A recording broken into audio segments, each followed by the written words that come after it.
우리도 함께 묵상기도 하시며 예배를 준비하겠습니다.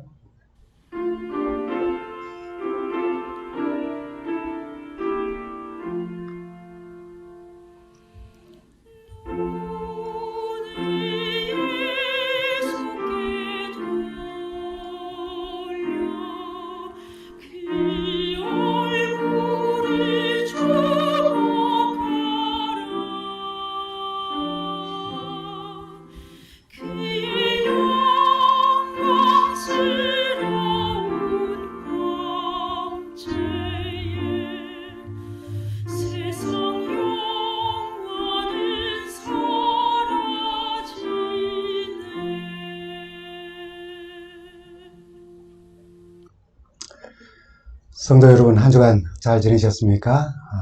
오늘은 특별히 저 멀리 세인트루이스 교회의 성도들과 함께 온라인으로 예배를 드리게 되었습니다.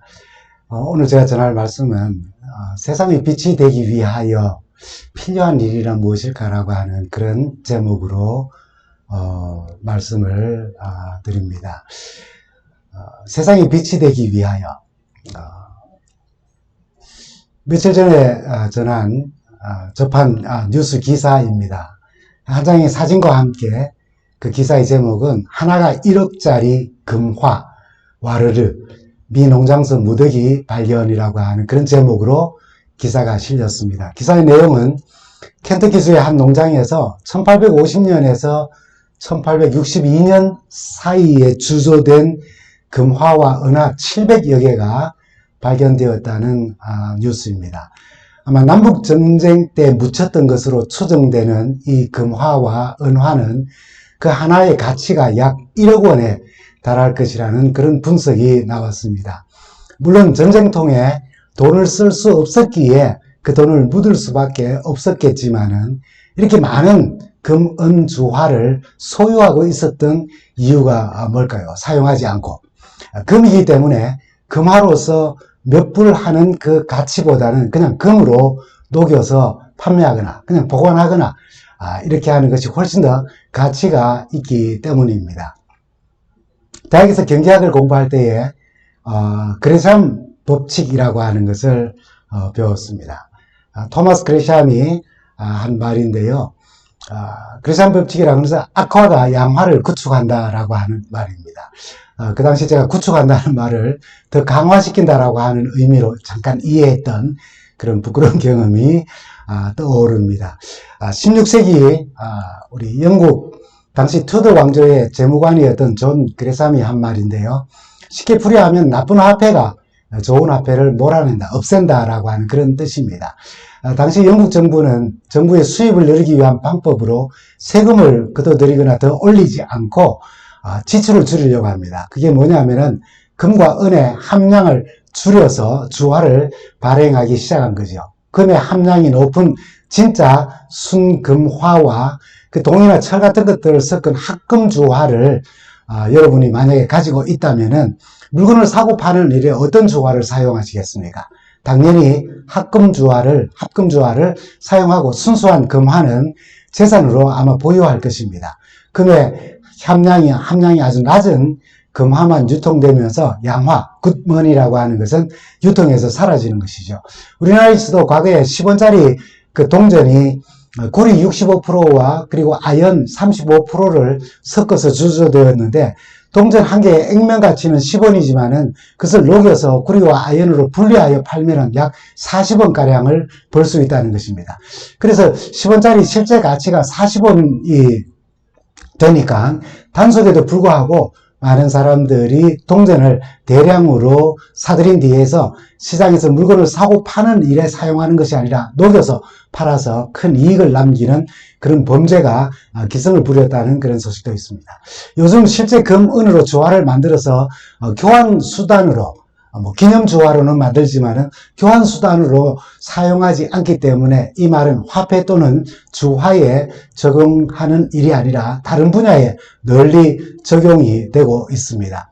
이 허버트 사이먼이라고 하는 교수가 지식시장에 그레샴 법칙이 있다고 주장을 했죠. 1978년도에 노벨 경제학을 수상한 이 학자는 이 잘못된 경제 이론이 지식시장을 지배하고 있다고 이야기하면서 지식시장에 그리스도한 법칙이 있는데, 그는 마치 악화가 양화를 이렇게 몰아내는 것처럼 거짓 지식이 옳은 지식을 몰아내고 있다고 그렇게 주장하고 비판을 했죠.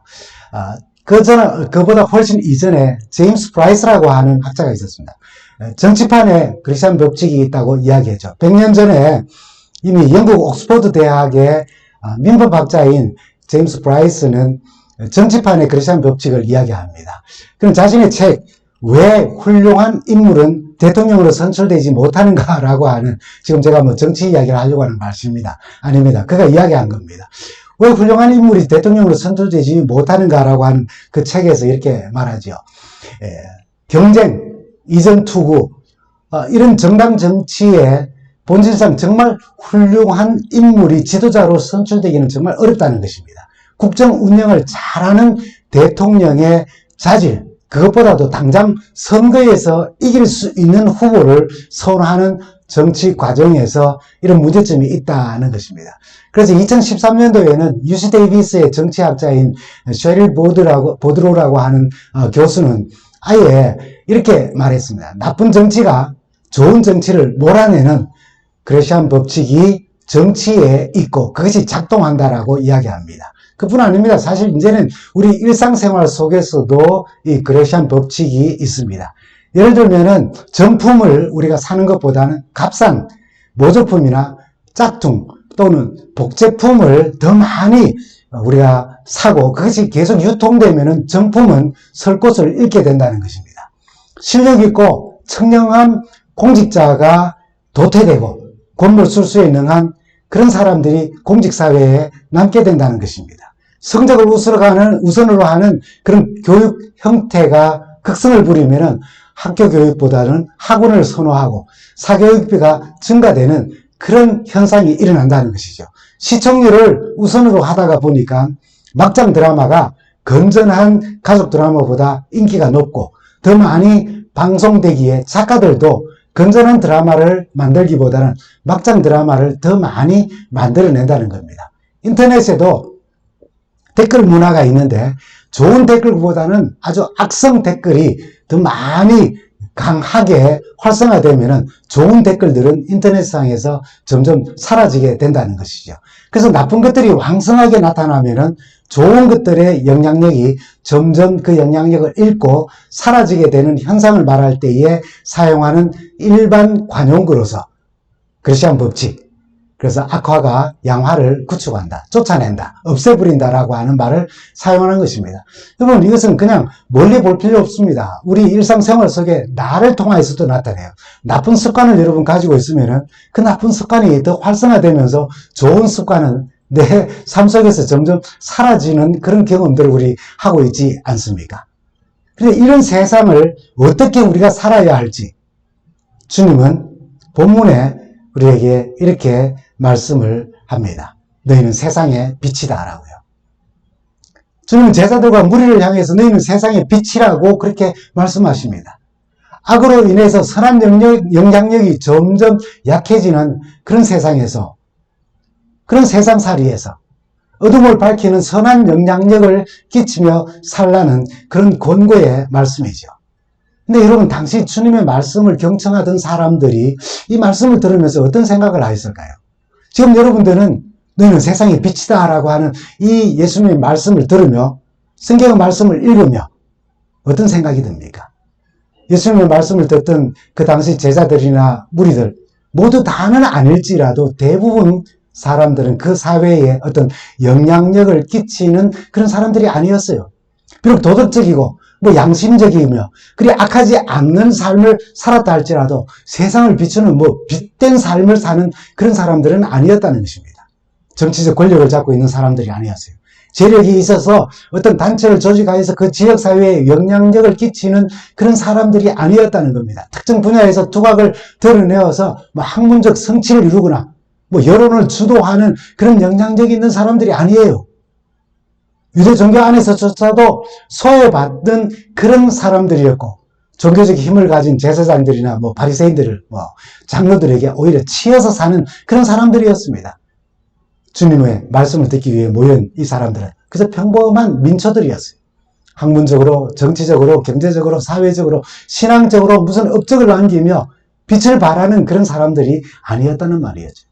그럼 침례 요한으로부터 그의 기별을 들었던 사람들은 세리와 창기들, 죄인들, 권력을 이용해서 남을 억압하고 갈취하는 군인들, 그들이었고, 요한 이후에도 예수의 말씀을 듣는 사람들은 그런 사람들이었습니다.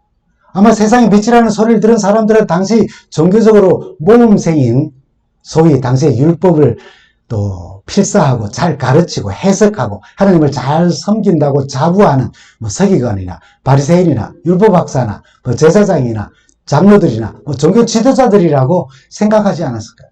그들이 세상의 빛이라고요. 그러니 그들이 주님의 말씀을 들으면 금방 수긍이 가지 않았을 수 있습니다.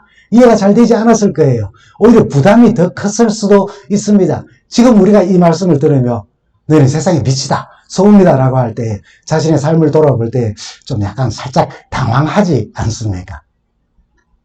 우리가 어떻게 세상의 빛이 될 수 있을까요? 인간이 범죄한 이후에 그 당시의 사람들이나 오늘 우리는 빛을 잃은 사람들입니다. 그러면 창세기 6장 5절에 범죄한 이후에 하나님께서 세상 사람들을 볼 때 이렇게 말씀하셨어요. 여호와께서 사람의 죄악이 세상에 가득함을 보시고 또 그 마음으로 생각하는 모든 계획이 항상 악할 뿐임을 보시다고. 여기 무슨 빛이 비추어집니까? 빛을 잃은 사람들이에요. 요한복음 8장 44절에는 너희는 너희 아비 마귀에게서 났으니 구약을 지나고 신약시대에 와서도 사람은 똑같다는 것입니다. 너희 아비의 욕심대로 너희도 행하고자 하느니라. 나면서부터 빛의 아들이 아니라 마귀에게서 난 사람들, 빛이 없는 사람들, 마귀의 영향력 속에 있는 사람들이라는 것입니다. 그래서 에베소서 2장 10절에 보면은 전에는 허물로 그리고 죄로 죽었던 사람들이라고 이야기를 합니다. 그러면 오늘 말씀의 제목처럼 그들이 그리고 오늘 우리들이 어떻게 세상에 빛이 될 수가 있나요? 왜 주님은 빛이 아닌 우리들에게 너희는 세상의 빛이라고 말씀하시는 겁니까?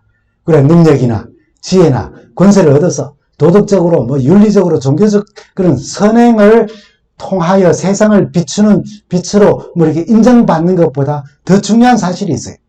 우리가 세상을 비추는 빛의 근원을 성경은 이렇게 말씀합니다. 요한복음 1장 9절에서 10절입니다. 참빛 곧 세상에 와서 각 사람에게 비추는 빛이 있었나니 그가 세상에 계셨으므로 세상은 그로 말미암아 지은 바 되었고 또 세상이 그를 또한 알지 못하였다고요.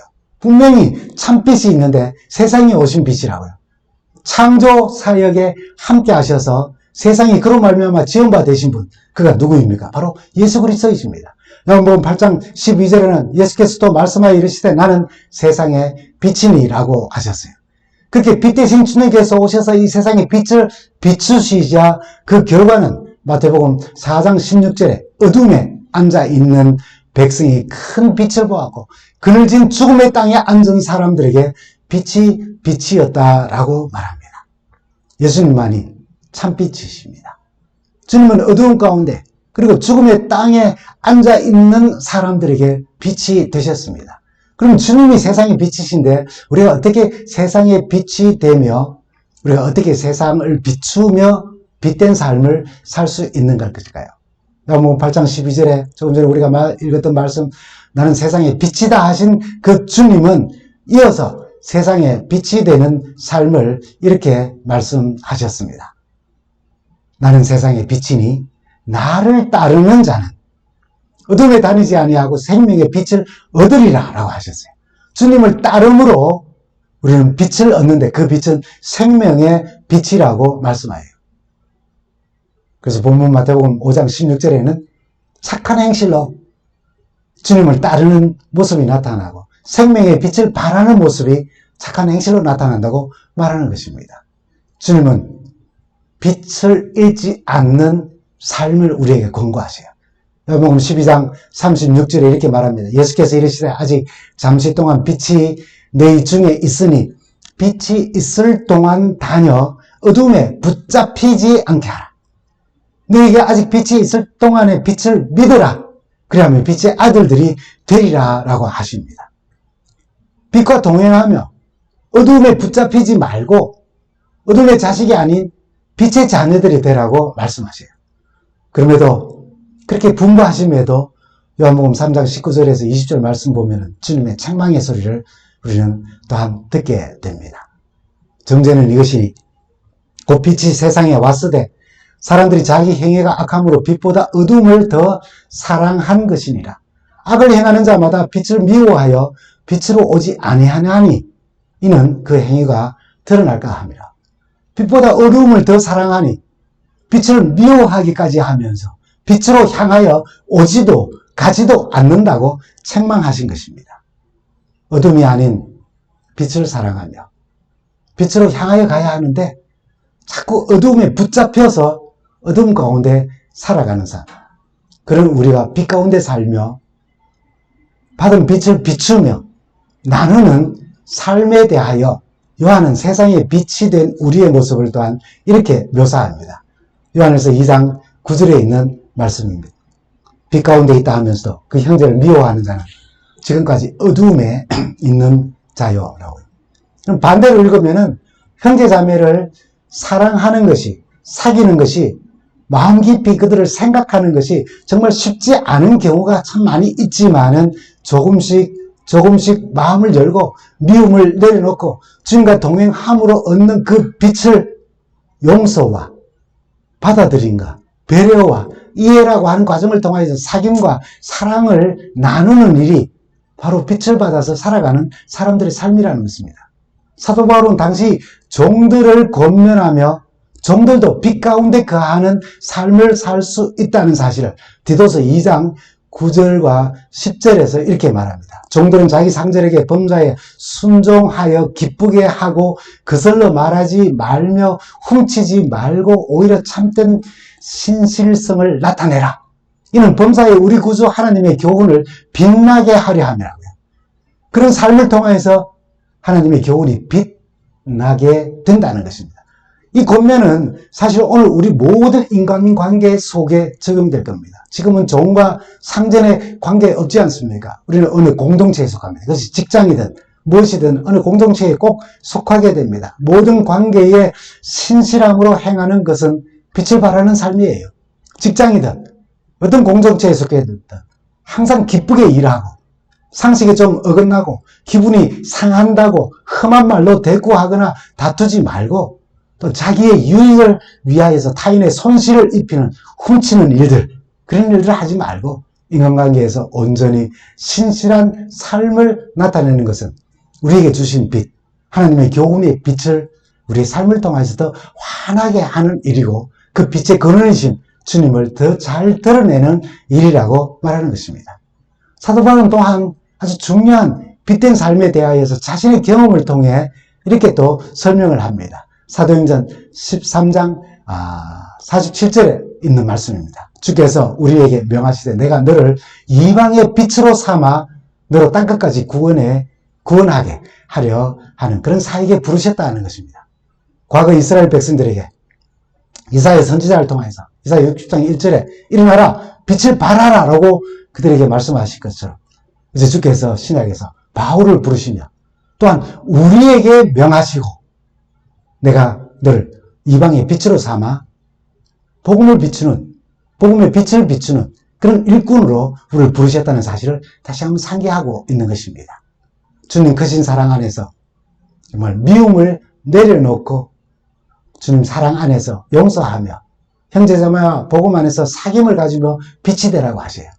어떤 공동체에 속해 있든지 기쁘게 일하면서 기분에 따라서 분위기를 해치는 사람이 아니라 또 자신의 유익을 챙기기 위하여 다른 사람에게 해를 끼치는 그런 그 당시에는 훔치는 일들 그걸 하지 말고요.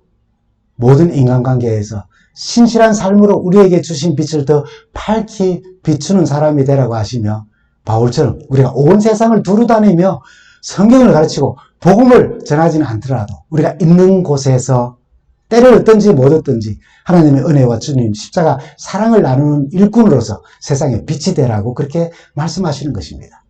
너는 세상의 빛이라 하신 주님은 우리의 착한 행실로 빛을 발하기 위해서는 빛 대신 주님을 따르는 일에서부터 빛의 자식들 된다고 그렇게 말씀하셨어요. 그것으로 시작되는 일이라고요. 우리가 억지로 빛을 만들어내는 것이 아니라 주님을 따르면서 주님을 닮아 주님께서 비추신 빛을 우리가 잘 반사하는 일에서 시작되는 일이라는 것입니다. 주님을 따른다는 것, 주님과 동행한다는 것, 어떻게 이해하면 좋을까요? 여러분들이 스스로 답을 가지고 있을 것입니다. 또 그렇게 동행하시며 주님을 따르고 계시니까요.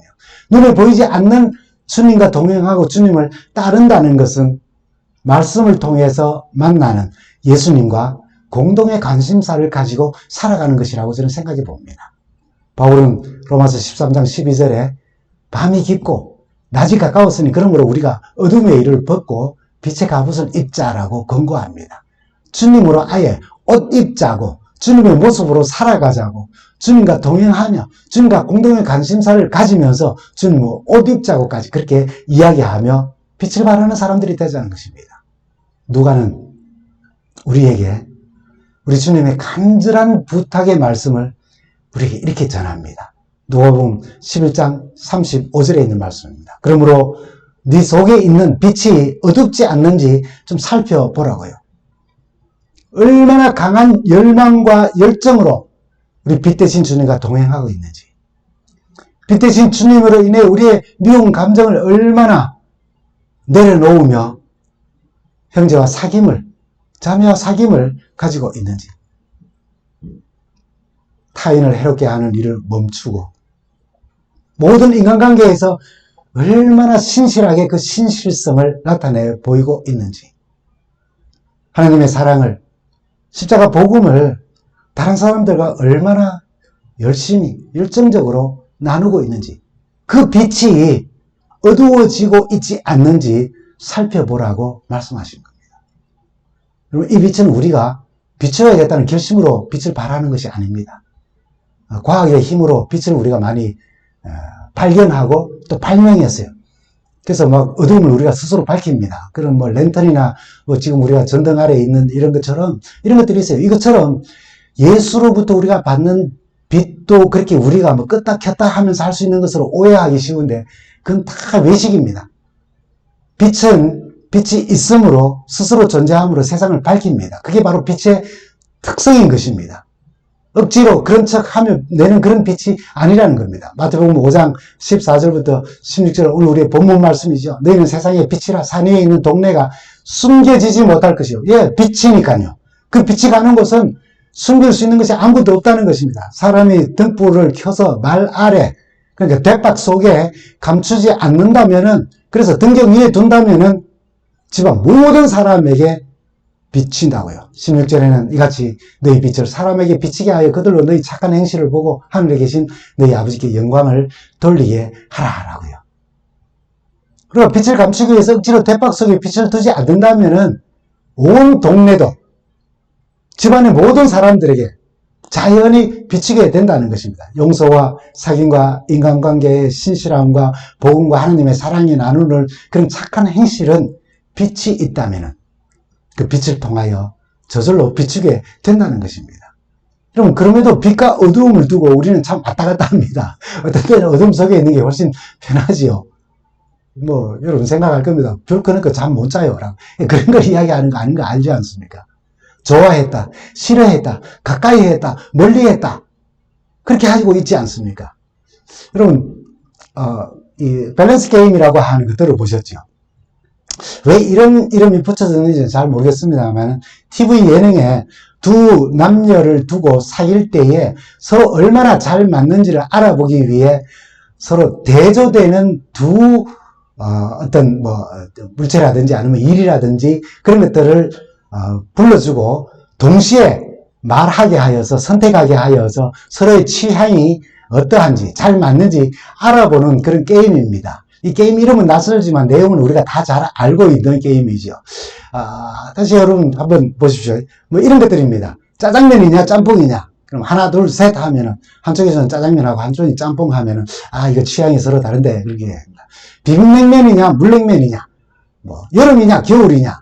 또 산이냐 바다냐. 또 삼성이냐 아이폰이냐. 또 사진을 찍어주는 거에 더 좋으냐 아니면 사진을 찍히는 모델처럼 사진 찍히는 게 더 좋으냐 이런 것들입니다. 조금 심각한 질문입니다. 매달 500만 원으로 100살까지 살래? 아니면 매달 1000만 원으로 50살까지 살래? 뭐 이런 것들입니다. 둘이 동시에 대답하게 해서 취향이 맞는지 안 맞는지를 알아보는 뭐 이런 게임이죠. 이런 대조는 그냥 살면서 편리해서 좋아해서 선택하는 기호의 문제일 뿐입니다. 좋고 나쁨의 어떤 문제가 아니죠. 그러나 여러분 이런 가정을 우리가 한번 해봅니다. 지금과 내가 마주 앉아서 하나님께서 지금 단어를 우리에게 던져줍니다. 그렇게 밸런스 게임을 한다고 한번 생각해 보십시오. 빛이냐 어둠이냐. 주님과 제가 앉아서 지금 우리의 취향을 서로 맞춰가 보는 겁니다. 빛 가운데 거하는 게 좋으냐 어두운 가운데 거하는 것이 좋으냐.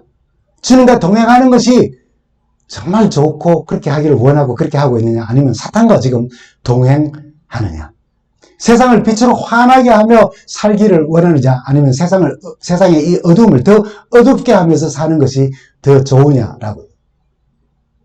그럼 지금 우리가 빛이냐 어둠이냐라고 하는 것은 기호, 취향의 문제가 아닙니다. 재미로 하는 게임이 아니라는 겁니다. 절대적인 것이고 생명의 문제인 것입니다. 주님은 빛을 좋아하냐 어둠을 좋아하냐 빛 가운데 거하기를 좋아하냐 아니면 어두운 가운데 거하기를 좋아하냐 아니면 아주 중대한 질문을 우리에게 하고 계신 겁니다. 하나님께 속하여 하나님의 뜻을 이루며 살 것인가 아니면 사단 마귀에 속하여 사단의 정신을 가지고 어둠의 자식으로 이 세상을 살 것인가를 아주 심각하고 중대하게 생각하며 돌아보라는 겁니다. 그래서 주님은 말씀하셨죠. 뭐라고요? 누가복음 11장 35절에 네 속에 있는 빛이 어둡지 않는지 좀 살펴보라고요. 여러분들은 어떤 것이 여러분 속에 있는 빛을 어둡게 만듭니까? 제가 국민학교 다닐 때에 남해 섬에 사는 사촌이 대구에 있는 저희 집에 놀러 왔습니다. 근데 이놈이 주머니를 살짝 열어서 그때 당시에는 아주 거금을 보여주면서 자랑을 했어요. 제 눈이 확 뒤집어졌습니다. 그렇게 큰 돈은 그 당시까지 제 일생에 처음 보는 돈이었어요. 사촌을 데리고 좋은 거 구경하러 가자고 꼬셔서 나갔습니다. 당시 과학교재사, 문방구하고는 조금 더 성격이 달랐죠. 여러 가지 조립품들을 이렇게 판매하는 곳이었습니다. 제가 정말 갖고 싶은 것이 있어서 그걸 구경하러 갔어요. 모터가 달린 지프였습니다. 물론 얇은 판자가 있고 그것을 본드로 붙이면서 이렇게 뭐 다 잘려져 있는 겁니다. 근데 이제 그 바닥에 바퀴와 그리고 모터가 이렇게 달려 있었어요. 그때는 리모컨이 없어서 한번 그것을 다 본드를 붙여서 조립을 다 하고 이제 그 차를 이렇게 뒤집어 그 밑에 있는 그 모터의 스위치를 온으로 딱 켜서 땅바닥에 놓으면은 그냥 직진을 그냥 막 어디 부딪혀서 뒤집힐 때까지 그냥 꽝 하고 소리를 내면서 달려갑니다. 앞바퀴를 좀 삐딱하게 이렇게 꺾어서 돌려놓으면은 그리고 모터 스위치를 켜고 땅바닥에 이렇게 놓으면은 뱅글뱅글 계속 돕니다. 그 모터에 달린 이 배터리가 빨리 달지 말라고 몇 바퀴 돌면 또 버득버득 죽고 그렇게 했던 거죠. 사촌에게 계속 제가 말했습니다. 멋있지? 진짜 좋지 않냐? 야, 진짜 멋있지? 멋있지? 계속해서 사촌에게 구매 충동을 일으켜 주었습니다. 결국은 그걸 사고 말았습니다.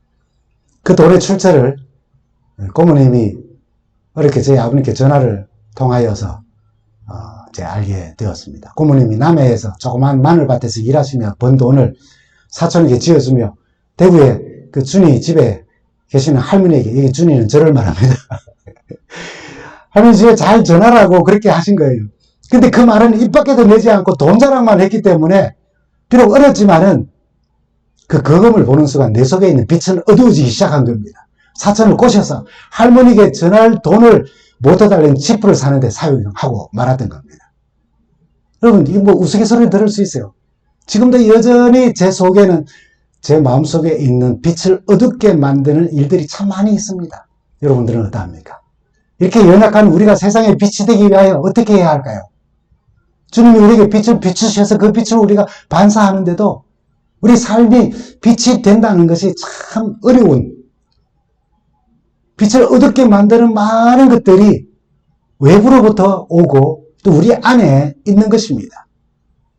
빛이 주님이시고 주님으로부터 오는 것이기에 우리가 빛을 발하며 비추며 행동하기 이전에 꼭 우리가 선행되어야 할 일이 한 가지 있는 것입니다. 시편 118편 27절에 있는 말씀입니다. 여호와는 하나님이시라.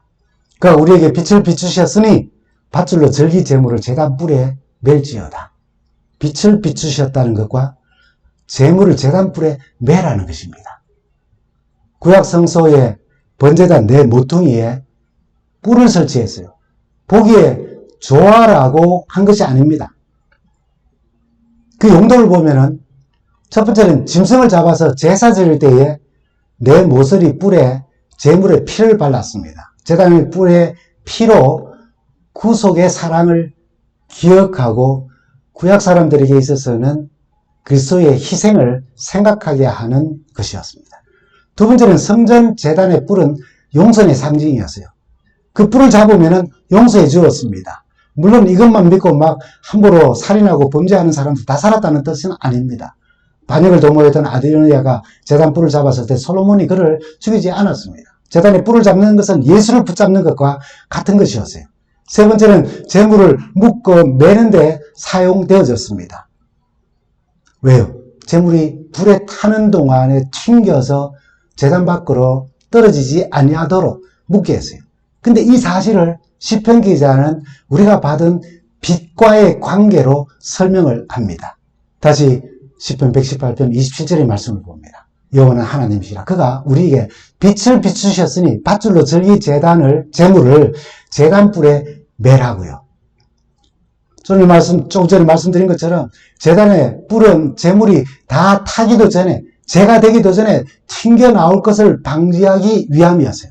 온전한 제사, 드림, 헌신을 위해 제물을 번제단에 줄로 꽁꽁 메어야 했습니다. 이렇게 시편 기자는 빛을 받았는데 그 빛을 잘 발하기 위해서는 자신이 드려지는 제물과 지금 동일시하고 이 말씀을 기록하는 것입니다. 온전한 번제가 되기 위하여 제단불에 제물을 묶어버리는 것처럼, 그래서 죄조차도 남길 수 없을 만큼 온전하게 타버리는 그런 제물이 되어 될 만큼 예수와 동행하고 예수를 붙잡고 예수의 뜻을 따라 살아가는, 주께로부터 받은 그 빛을 반사하는 그런 우리의 삶이 그 제단의 희생의 제물이 되어서 제단불에 매여 있는 제물처럼 되어야 한다는 것입니다. 다시 한번 시편 우리 118편 27절에 있는 말씀을 읽으면 우리에게 빛을 비추사, 우리에게 빛을 비추셨으니 밧줄로 절기 제물을 제단불에 메어라고요. 여러분, 시편 기자들의 삶은 대부분 참 파란만장했습니다.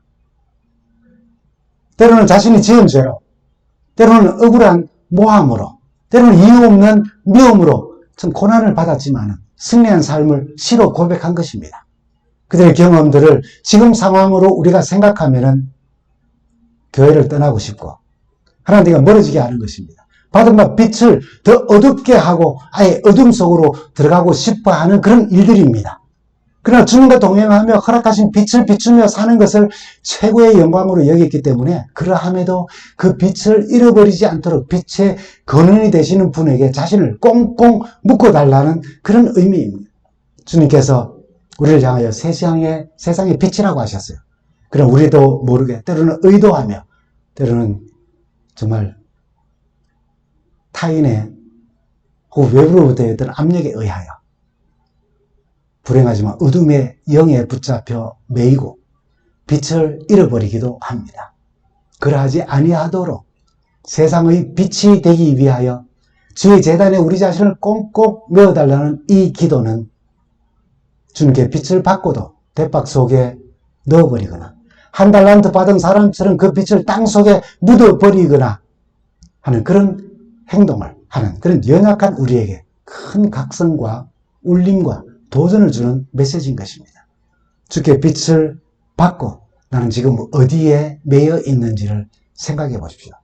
네 속에 있는 빛이 어둡지 아니한지, 어두워지고 있지 아니한지 살펴보라고요. 세상에 매여 있는지, 재물에 매여 있는지, 명예에 매여 있는지, 사탄이 주는 어둠의 영에 매여 있는지, 아니면 제단 뿔에 매여 주님께 매여 주님과 동행하며 주님께서 우리에게 허락하신 빛을 발하는지, 그것을 살피며 예수님의 구속의 사랑에 감사드리고 기억하며 예수를 붙잡고 예수께 매여서 세상에 빛을 비추며 살면서 다시 오시는 우리 주님을 뵙기를 간절히 바랍니다. 감사합니다.